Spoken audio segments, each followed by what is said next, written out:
So that's enough for me. So I'm just going to hand over to Andy now, and he's going to run the session. Okay, thanks for that, Jill. Hopefully everyone can hear me, and good afternoon as well.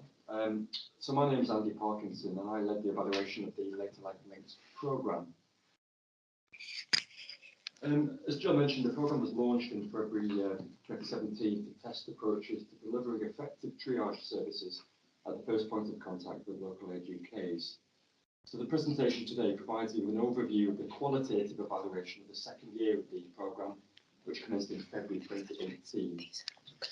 The evaluation focused on evidence of the impact on older people experiencing the service, highlighting some lessons learned, and ultimately assessing whether the service developed a model that will allow educators to take the time to fully understand the person's situation and provide tailored information and support based on their individual needs.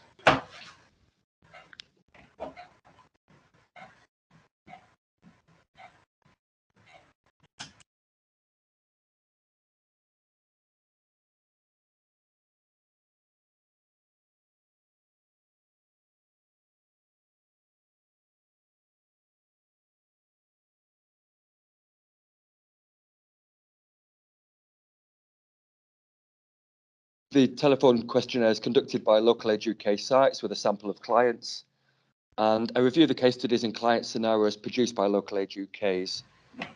Client scenarios were used because a number of the local sites were struggling to get consent from clients, and also the case studies that came forward weren't wholly representative of the complexity of cases put forward by, supported by clients. So the client scenarios allowed the local sites to provide examples of the types of clients supported, the complexity of their support needs, and the support that they provided.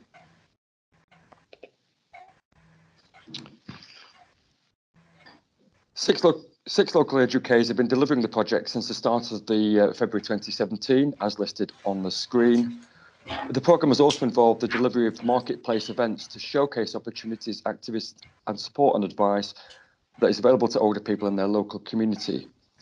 One of the interesting points about the programme is about how far these services are promoted in the community, particularly on the challenges of responding to demand that's been stimulated through those marketplace events.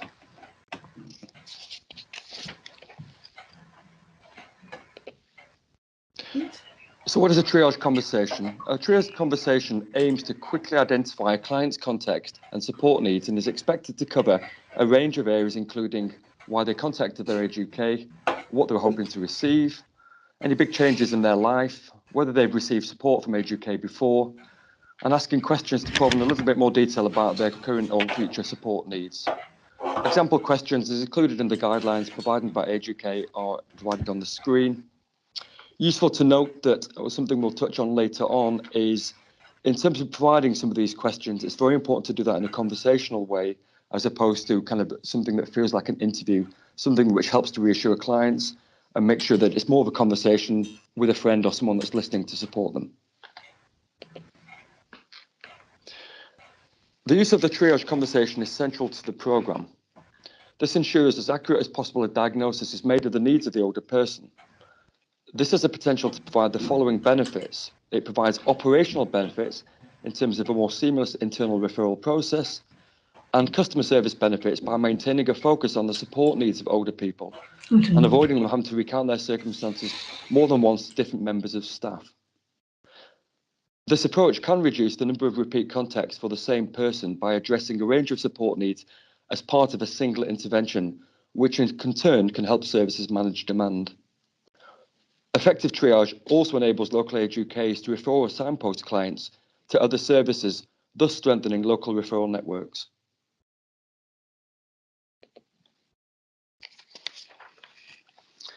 In terms of the programme's performance against target, on the screen we have the kind of monitoring data collected by the programme for the 2 years of delivery.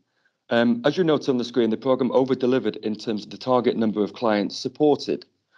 Notable here is the programme performance by Nottingham and Nottinghamshire, which was predominantly because their model adopted the triage approach across the whole organisation rather than just focusing on their clients supported through the LL service directly.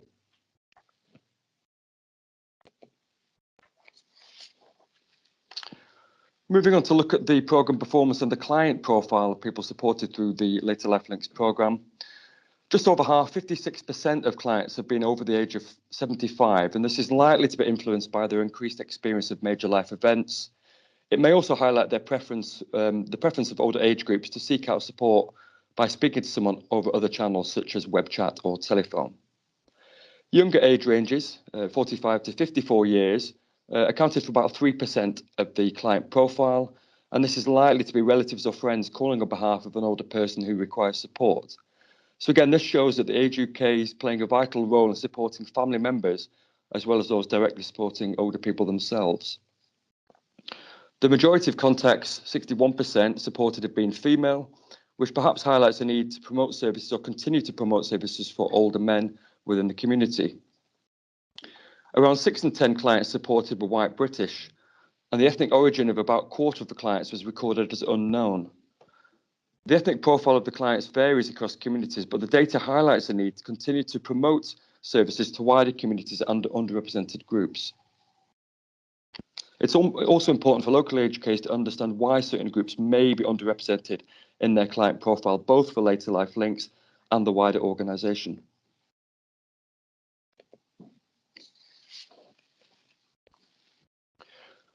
The programme has supported engaged and supported vulnerable older people, many of whom have complex and interrelated support needs, often associated with chronic or acute health conditions. As you see on the screen, the graph demonstrates the range of different health needs or acute health conditions that clients have divulged as part of their support through the Later Life Links programme. A majority, 77% of clients, also consider themselves to have a disability. On the screen, where the clients have selected other in terms of the conditions or chronic health conditions they're experiencing, these were Parkinson's disease, diabetes, kidney problems, fibromyalgia, osteoporosis, physical disability or long-term health conditions. Most of the clients are likely to have comorbidities, as in multiple diseases or conditions at the same time, thus emphasising the complexity of the support needs in the cases that local age UKs are working with.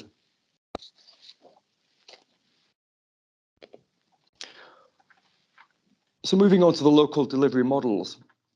There's no one off-the-shelf model for Later Life Links, and the model has been customised based on the circumstances of each of the local sites. And that's informed by their staffing capacity, the structure of the service, the structure of the I&A team, and the configuration of their local office network. Generally, the model features across each of the partners included a dedicated triage and or information advice workers, customer service telephone receptionists, and the use of volunteers either on reception or telephone roles, more of which later. All of the incoming calls are managed through a triage model and customer process.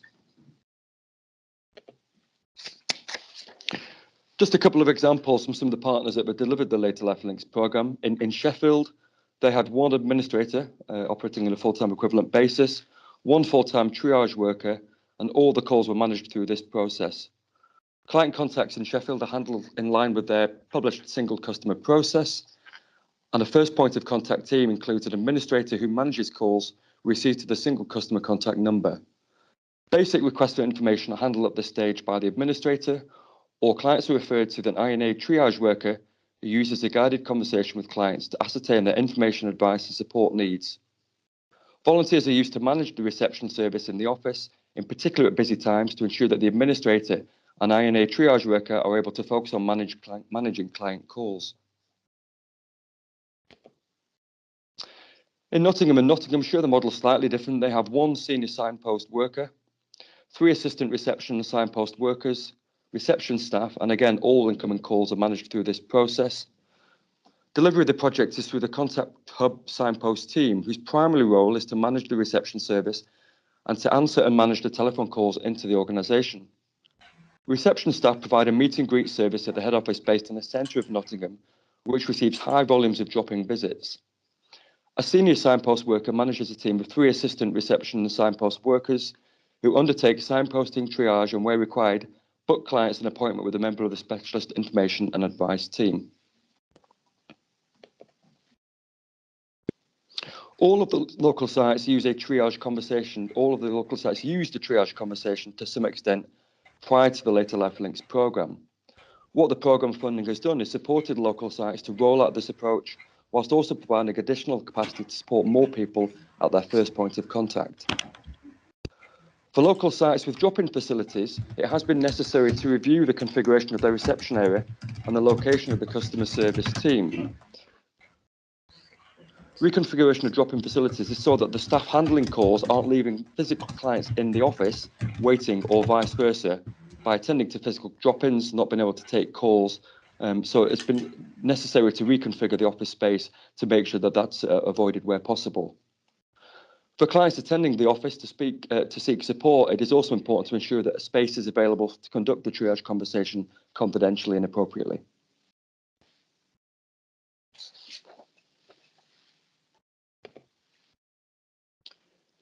In terms of customer service teams, the customer service teams are able to use the triage conversation to quickly and accurately identify the client's information, advice and support needs.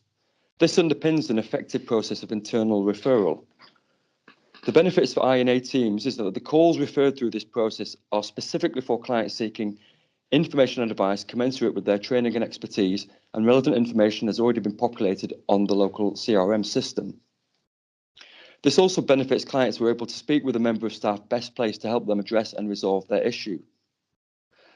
This approach may involve customer service teams booking a callback from a member of the I&A team for support needs that they aren't able or qualified to respond to, i.e. over and above providing basic information. This allows I&A staff to have the time to focus on inquiries that are more complex, as the customer service teams are able to resolve the more straightforward cases.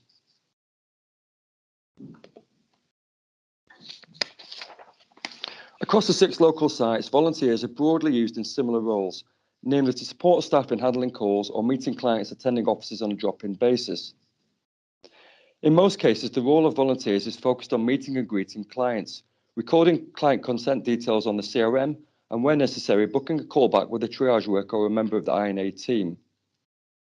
More experienced volunteers also provide basic information to clients where appropriate, and that might include signposting to local support services or sending out information sheets, and they also provide support with form filling.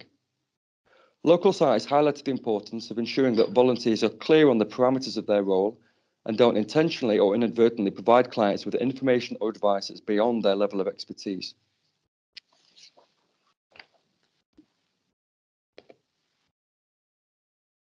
Moving on now, looking at the telephony system and learning points around that from the programme. Local telephony systems need to be configured in a way which facilitates the delivery of efficient triage models. For some local sites, delivery of the programme has identified a need to invest in their organisational infrastructure, for example, improving their call management capabilities. All of the local sites use a single customer contact number, moving away from previous systems where different services had different numbers. This has ensured that the majority of calls are channeled through a single customer service team. The table here demonstrates the different functionalities of the telephony systems for each of the partners. One of the notable points in the table is whether the telephony system allows clients to leave a message.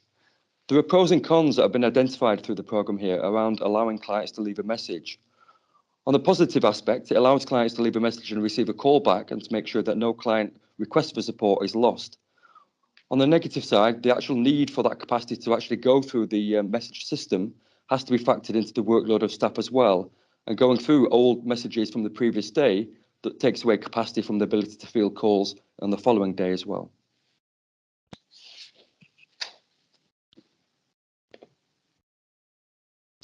The use of the triage conversation can increase the duration of calls, and this can have implications for service capacity to handle incoming calls, in particular during peak call times.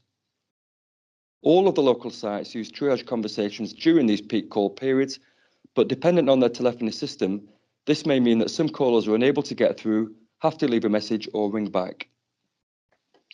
Not all of the local sites have the capability to analyse call volumes. This is valuable as it can help direct resources to peak call periods or divert calls to the National Age UK advice line during peak periods or outside of operating hours of the customer service team. While some local sites have set up diverts to the Age UK advice line to cover sickness, absence, training days or times out of their standard opening hours, all had experienced technical difficulties which had yet to be fully resolved.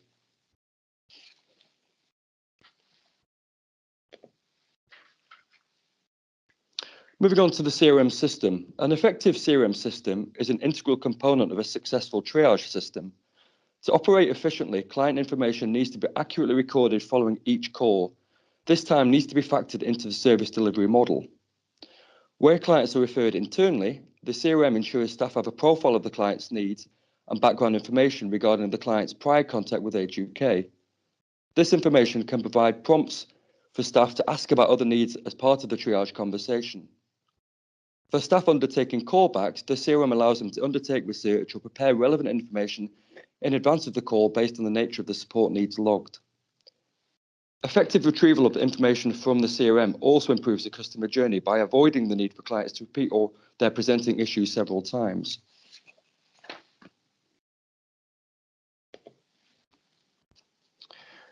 Moving on to the customer journey, as outlined on the diagram on the screen, the majority of clients have made contact with the Age UK by telephone, which accounts for 85% of all contacts. Whilst there's some variation across the different sites, telephone contact has been the predominant channel for all of the partners.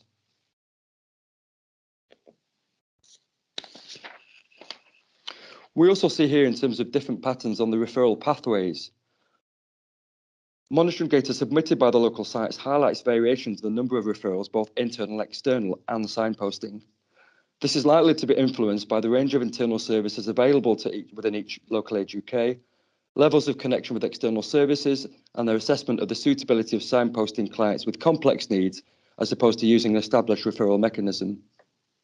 Across the programme, around half of clients were signposted to another service, 4 out of 10 referred internally, and 1 in 10 referred externally. The signposting element of the programme demonstrates that for many older people, the triage conversation enables Age UK staff to direct them to the most relevant service or organisation that is able to help them deal with the issue or concern which led them to make contact in the first place.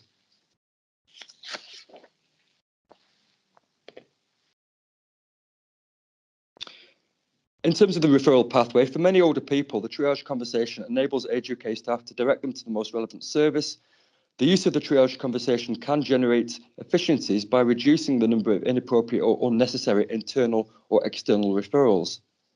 This has been achieved by ensuring that the client's needs and circumstances are fully understood and relevant information recorded on their CRM before taking further action. For many clients, the triage conversation has resulted in multiple referrals. This provides an indication of the value of using triage conversations as a first point of contact, as opposed to simply focusing on responding to the initial presenting need or inquiry of clients.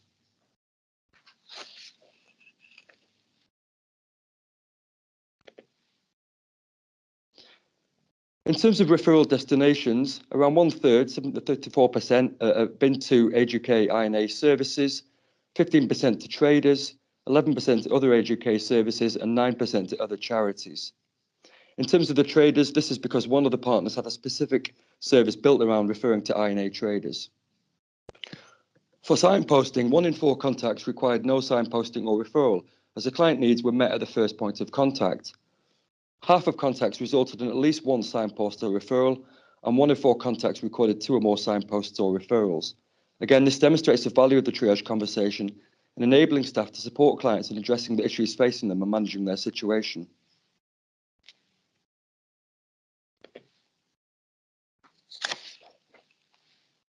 Looking at the training needs of staff and volunteers, training has been provided to ensure that staff, volunteers providing the first point of contact have had the necessary hard skills, which have included IT and data entry skills to make sure that the CRM system is updated efficiently and appropriately, and the ability to navigate online resources to help them retrieve information required by clients as efficiently as possible. The key soft skills and qualities required by staff and volunteers in supporting an effective triage model includes active listening, questioning techniques, having an open mind, not judging clients, enjoying helping people, being empathetic, having a good telephone manner, being confident to deal with a range of issues, and being able to assess a client's ability to manage their own situation.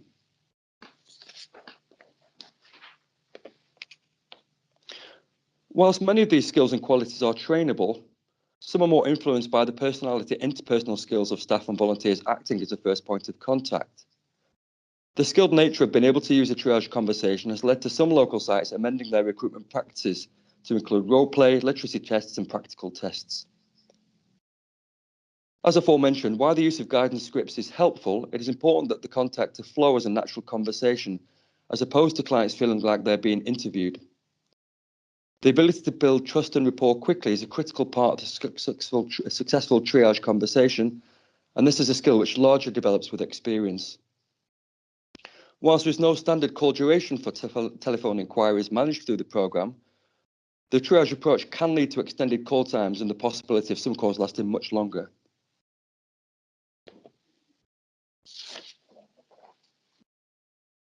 The use of the triage conversation allows staff to provide timely support at points where many clients feel most vulnerable or motivated to act to resolve their specific needs. The use of motivational interviewing techniques can be effective for some clients in giving them confidence to resolve their own presenting needs.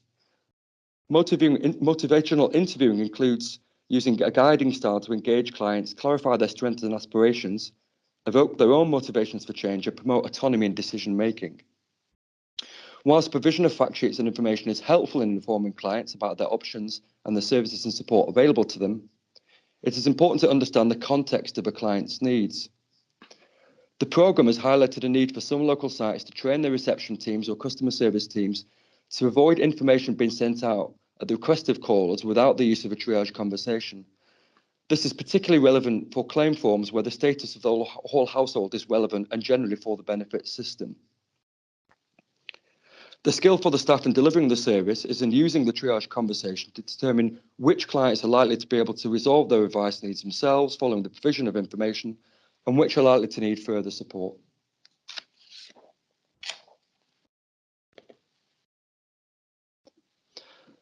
Clients' reasons for contacting Age UK are broad-ranging, including simple requests for information to more complex support needs for older people at crisis point.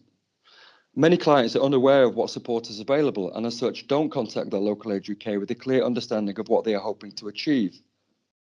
Prior to contacting Age UK, the majority of clients lacked information about the options available to them, didn't feel prepared to deal with the issues facing them, or lacked confidence in managing their situation. Following support, 9 out of 10 clients agreed that they were satisfied with the service they had received, and nearly all would recommend the service to other people facing similar issues, also recommending that they should contact their local Age UK for advice and support.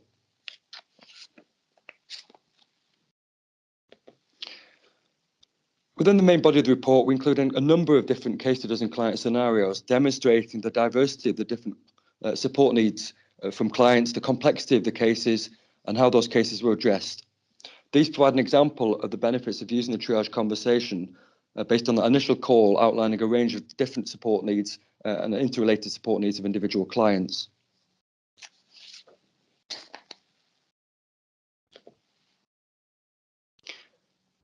So moving on to lessons learned. In terms of triage services, delivery of the programme has demonstrated the need for first point of contact services for older people.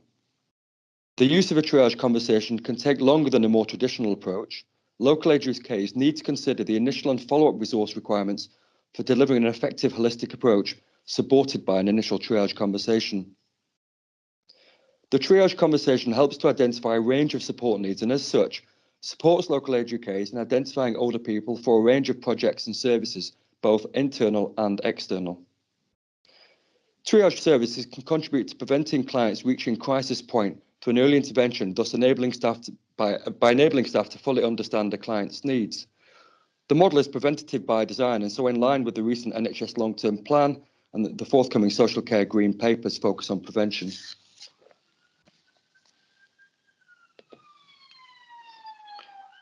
In terms of the CRM and telephony systems, the delivery of the programme has highlighted the need for some local Age UKs to invest and or strengthen their telephony and CRM systems. The ability to analyse call volumes is important, as this enables local Age UKs to handle telephone inquiries efficiently. There are pros and cons to using customer service teams or members of INA teams as the initial point of contact. Generally speaking, the most effective process should allow INA staff to have time to focus on inquiries that are more complex, with customer service teams resolving more straightforward cases. Using members of the INA team as the initial point of contact can, however, provide benefits as their wide experience can mean that a greater proportion of clients have their issues or support needs addressed during that initial call.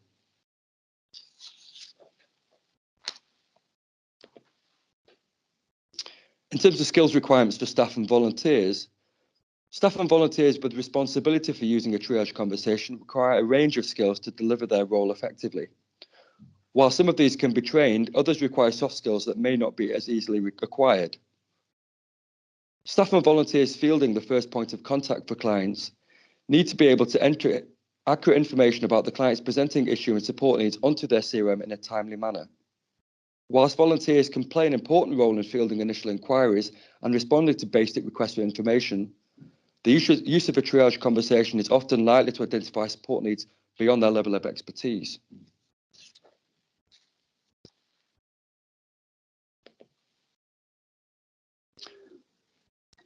Moving on to recommendation, the use of a triage conversation enables Age UK's to signpost and refer clients to a range of other services. By doing so, this assists other services in extending their reach into their local community. Local Age UK should highlight this to commissioners in their local advice network. Age UK and the local partner network should review the current approach for recruiting staff and volunteers to determine the extent to which role play or scenario work is used to assess soft skills that are needed to perform triage work effectively. Whilst the e-learning resources provided by Age UK are valuable, a number of staff suggested it would be helpful if a train the trainer resource pack could be developed to help cascade the training as part of internal CPD sessions. This should be explored by Age UK and piloted with a number of local partners. Age UK should also review the technical specifications for the CRM and telephony systems used by the local partners delivering this programme and produce guidance for the wider local partner network to support the effective use of a triage model. So that's the end of the presentation of the findings from the evaluation. And I think we now have time for questions. I would like to open up to people now. Any questions about the evaluation and the programme itself?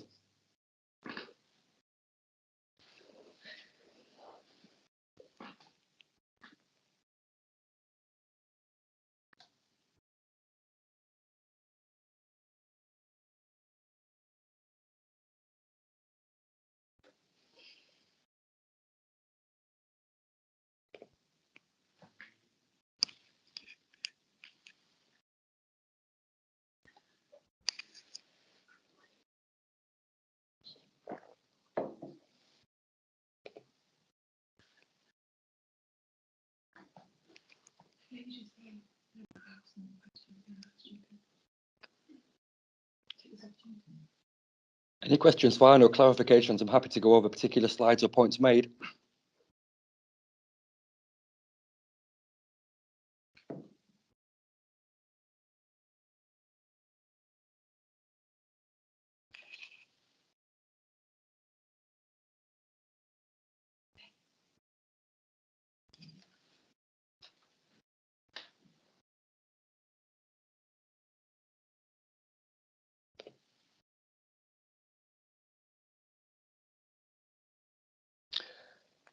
Yeah, in response to the question on whether there were any callers who after triage would have benefited from a face-to-face or home visit, yes, that's right. And actually the local partners did progress a follow-up consultation or a meeting with those clients to support them based on that initial contact.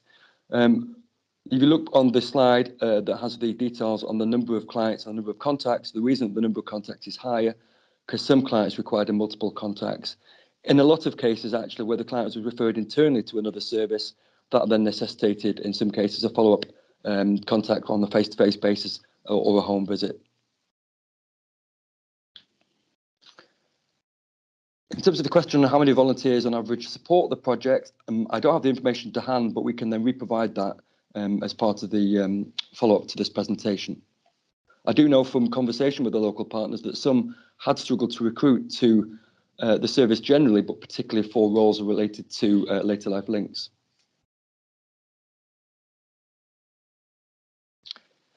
I think in the main body of the report and the appendix to the report, we have put some role descriptions included within that as well, but I'm sure that the partners involved would be happy to kind of share these round as well.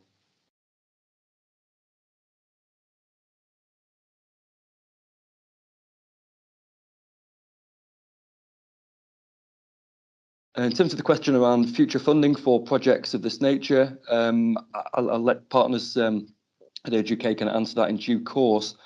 In terms of the specific framework for triage conversations, there is guidance which Age UK here has produced, which has been made available to the Later Life Links partners that I presume could be circulated around in due course as well as a guidance.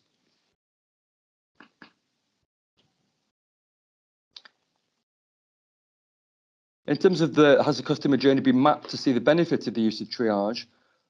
Not fully, or not something that's been shared as part of the evaluation team. There were conversations about the ability to do that kind of mapping through local CRM systems, and that's certainly something that would be valuable, particularly to see or demonstrate how effective the process can be in terms of managing demand through the system, and also providing benefits in terms of the customer's journey themselves.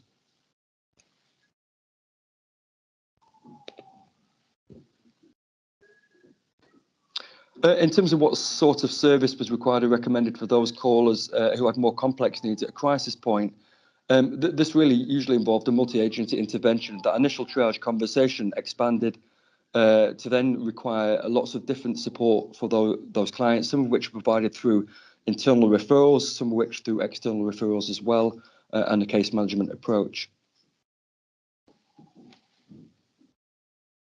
Yes, I'm sure the presentation is going to be made available following this call this morning.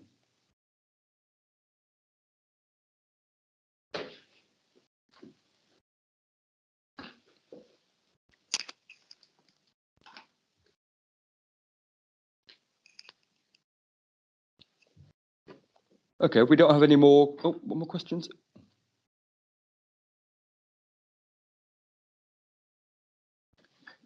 The findings are going to be shared with colleagues on that project this afternoon, actually. So yes.